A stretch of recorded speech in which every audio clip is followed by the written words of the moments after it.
Kesubos Daf contains three primary sugyas. First, the Gemara is discussing Machlokes of Yochanan and Rish Lakish about what happens when somebody does an action by accident or without warning, without hasra, which would have obligated him to get malchus or potentially misa, but it won't because he did it by accident, b'shogeg, or without hasra. Do we still say kamei midirabi and he does not have to pay a monetary fine or damages that were occurred at the same time? The Gemara will bring a proof to the Machlokes Rav Yochanan and Rish Lakish. Then we'll narrow down the Machlokes Rav Yochanan and Rish Lakish based on a brisa, and then we'll have to analyze that brisa.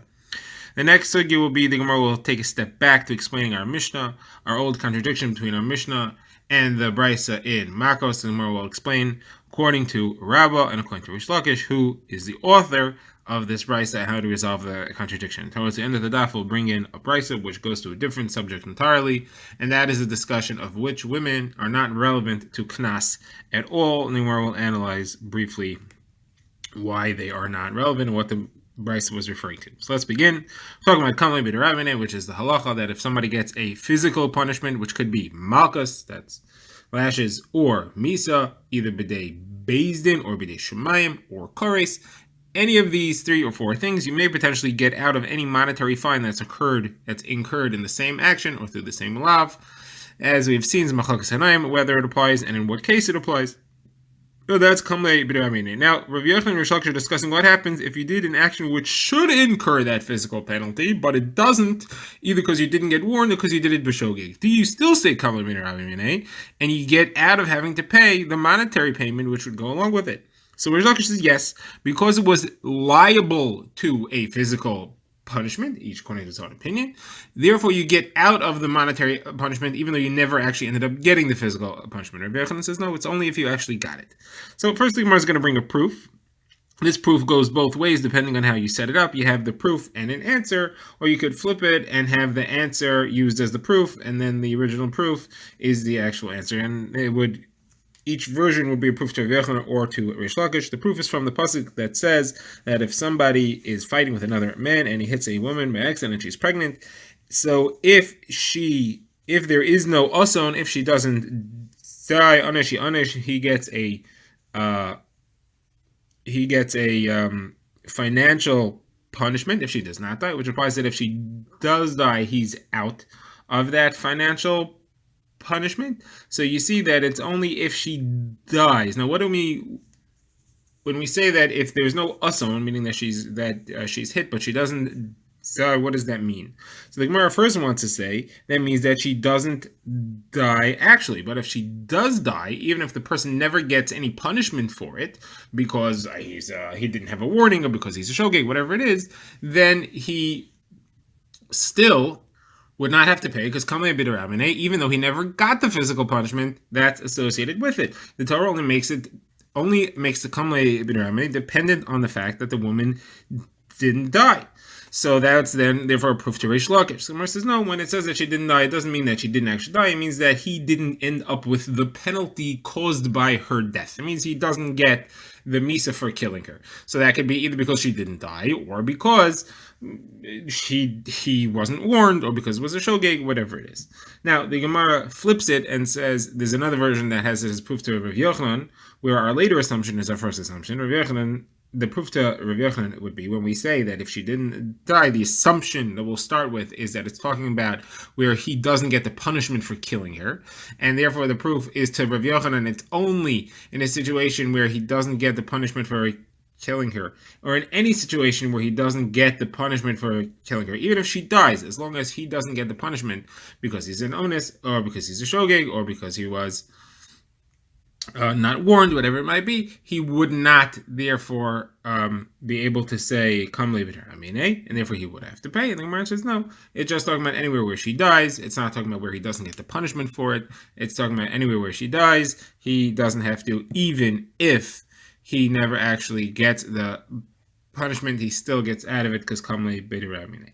Okay, so this is the proof. Now the Gemara is going to say, hold on a second, you have to narrow down this machlokes. Up till now, we've been discussing this machlokes between Rav Yochanan and Rish Lakish applies whether we're talking about the punishment he was supposed to get had he been warned properly and had not been b'shogeg was malchus or misa. The Gemara says we have a brisa, which nobody argues on, which says clearly that in the case of misa b'shogeg, where you kill somebody accidentally, Everybody agrees. We say Kamle bin Ramina and he's putter. Rav Yochanan doesn't argue there.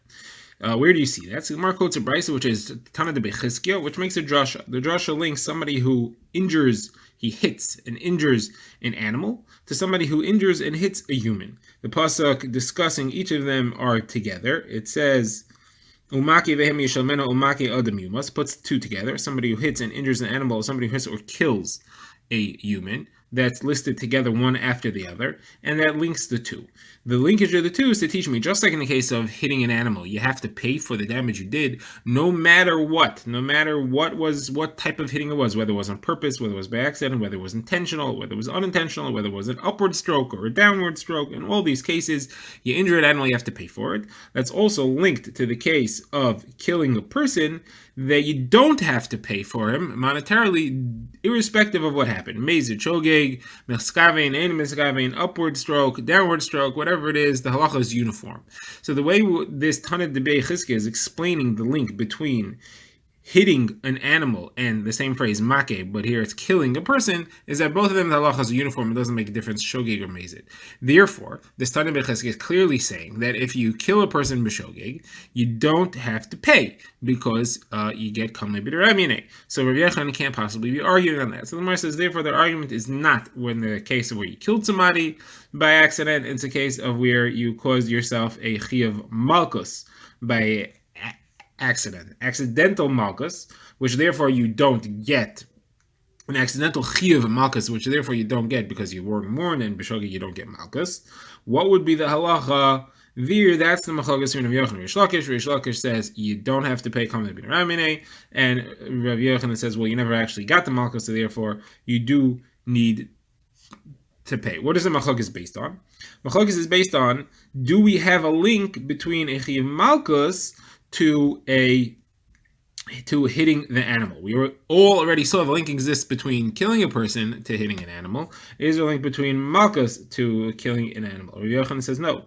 There is no such link, and therefore you cannot learn uniformity from the hitting of an animal to a case where you got a chiyuv malchus. Rish Lakish says there is a link. What's the link? The link is with the word. So here we have a machokis what the link is. Abai says it's with the word Russia. It says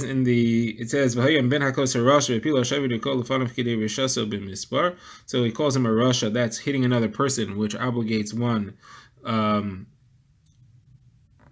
a penalty. There is a monetary amount that he needs to pay. Could also possibly be malchus, as we shall see. So that's linked to the pasuk of Leisikhu Kofar Lenefesh Rotzeach Hashehu Rasha Lamos Kimais Yumas. That's linked to there where you have the word Rasha, and that's how you connect the two. Now, Rava says it's from the word Makeh. You have Makeh both by discussing hitting a person but not killing him, which is a chiyuv malchus, and that also links to Makeh, which is said by hitting an animal.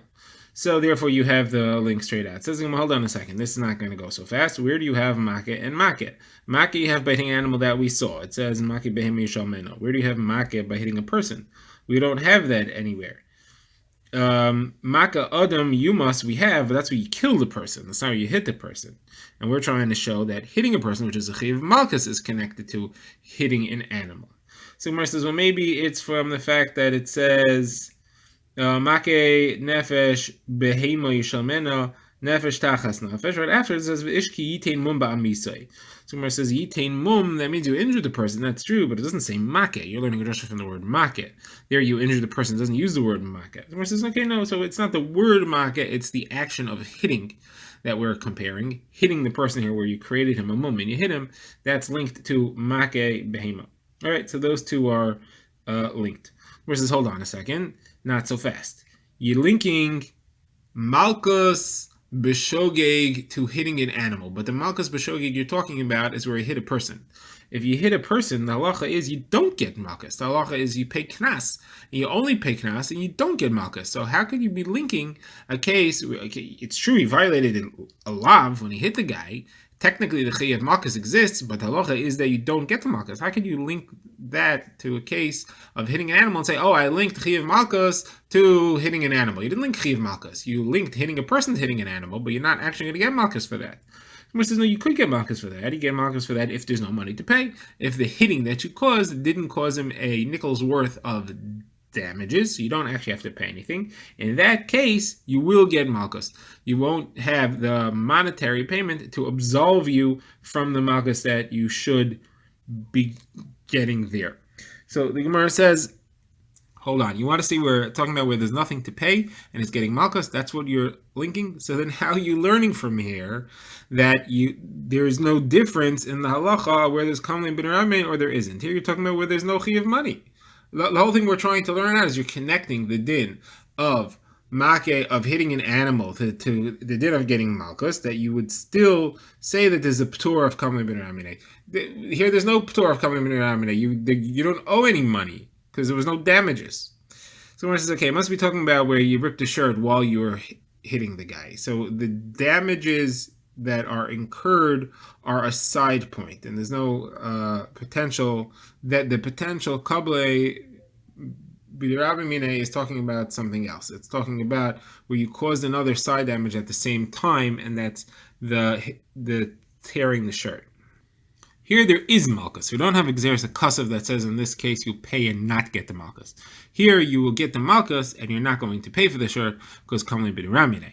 And there now we see that it makes no difference whether it's been mezid b'shogeg, up or down, or all those things, because it's linked to hitting the animal. Says the Gemara, now I have a new kasha on this entire drasha altogether. You told me that in the case of hitting an animal, there's no difference whether it's shogeg, mezid, chayiv. In all circumstances, you need to pay and it's uniform. And I'm going to learn from there that hitting a person is uniform as well. Hold on a second. How do you know that in the case of the animal it's uniform?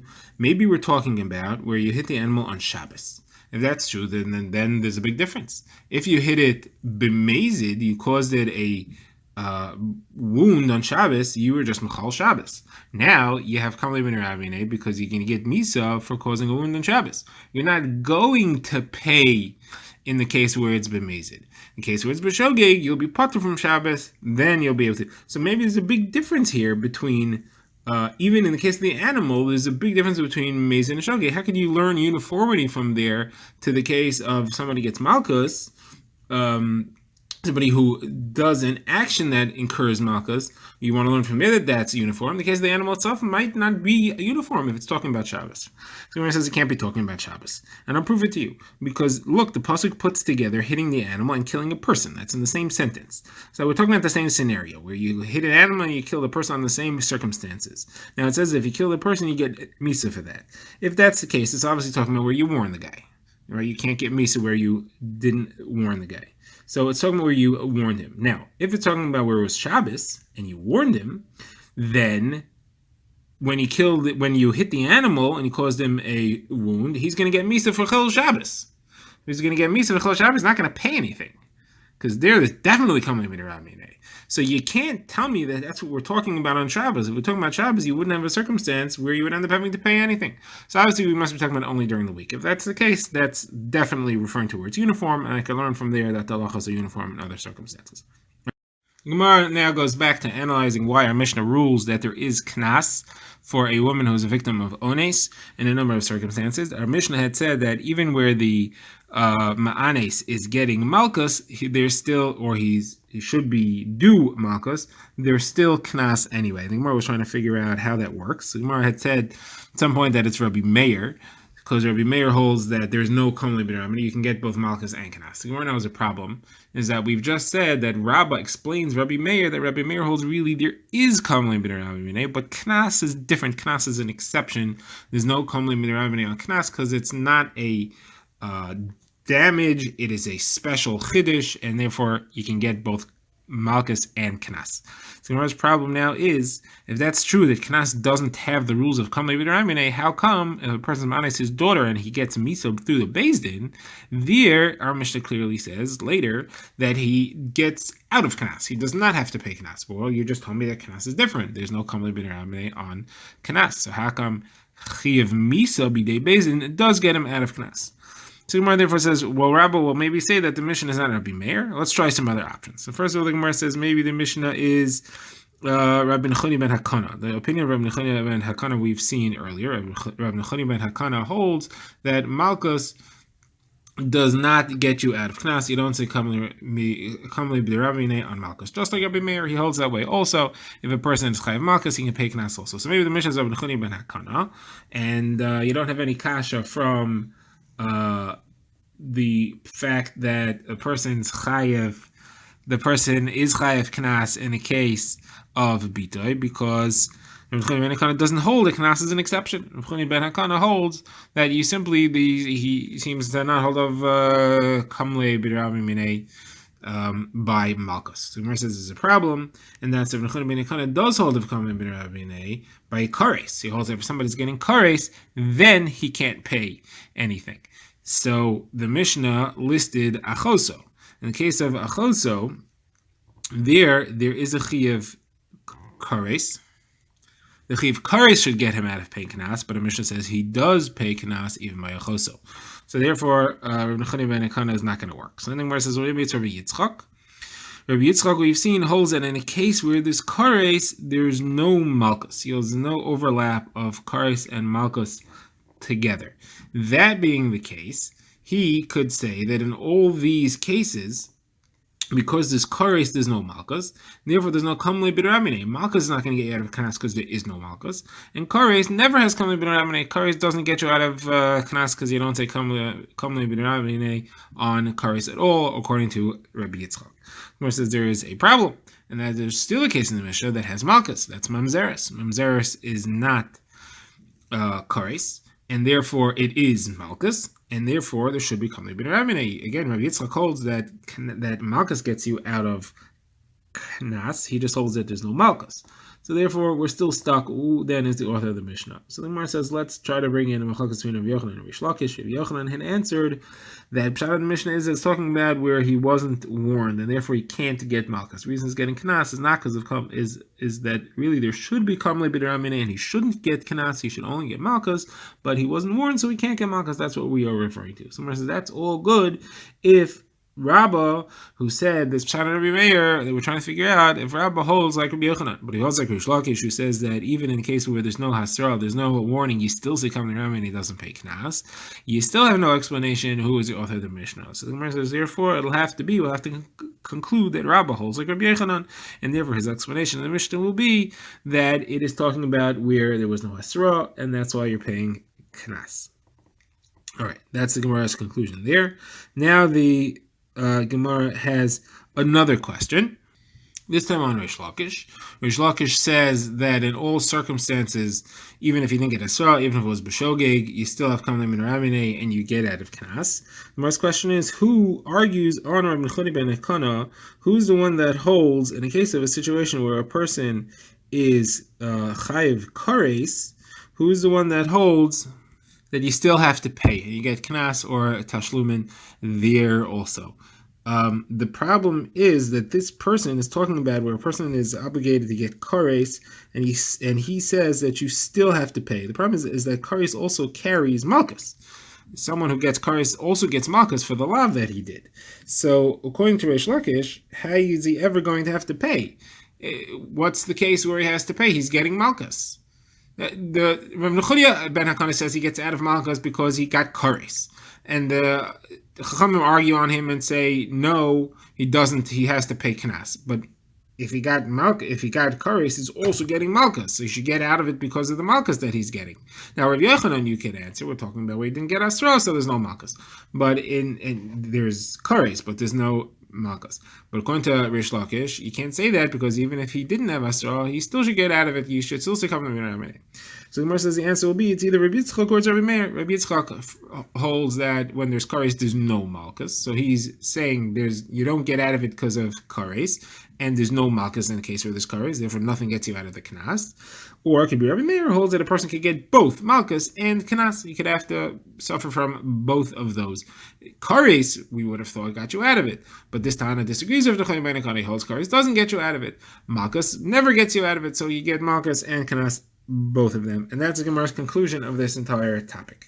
Now the Gemara quotes a brisa which goes to a different subject, and that is a list of women who don't get knas for other reasons. So first of all, the brisa lists arayis and shnias l'arayis. Arayis are relatives, and shnias l'arayis are secondary relatives. The Gemara will explain what that refers to. The brisa says both of these don't get knas, and the Gemara will explain why. Now, other women that are listed here are a mima enes. That's a woman who was married as a ketana and she walked out of the marriage. She was married and therefore she's assumed to not be a psula. Knas is only for a psula. Next you have an ailenis. An ailenis is a woman who never reaches the stage of naros. She never is in between development. She just goes straight from being a ketana to being a gidola to being a bogeres, full-fledged, when she turns 20, and therefore she's never a nara. She cannot have knas. Knas is only for a nara. Last one on the Mishnah on the Brisa's list is someone who was the victim of motzi shemra. She was accused of not being a psula, and the Gemara will have to explain why she doesn't get misa and what exactly happened there. Now, the Gemara wants to know what is arayis and what are shnius l'arayis. So if you say arayis means a relative where there's an iser bia d'oraisa, and shnius l'arayis means where there's an iser bia d'rabbanon, so then we have a problem. And that's why should she not get knas in the case where she was a relative d'rabbanon.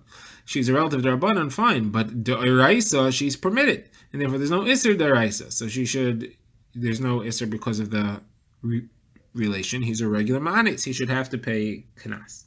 So the Gemara therefore says two explanations as to what arayis and shnius arayis means. The Gemara's first explanation is that arayis means a relative where the punishment is misas bezdin, and shnius arayis means where it's kares. But if someone is just a chayvei lav, they do get knas, and this would be like the opinion of Shimon HaTimani, who holds that chayvei lavin are not excluded from the parsha of knas, as we see in the beginning of this parak. We had drashas to who's not included in the parsha of knas, and Shimon HaTimani said there's a drasha that says that even a chayvei lav is included in the parsha of knas. The Gemara's second explanation is that arayis refers to misas bezdin and krisus. Shnios refers to chayvei lavin. Chayvei lavin therefore also have this Petor of Knas, and this is Rishon ben Manasseh, who holds that the Petor applies to Chayvei Lavin as well.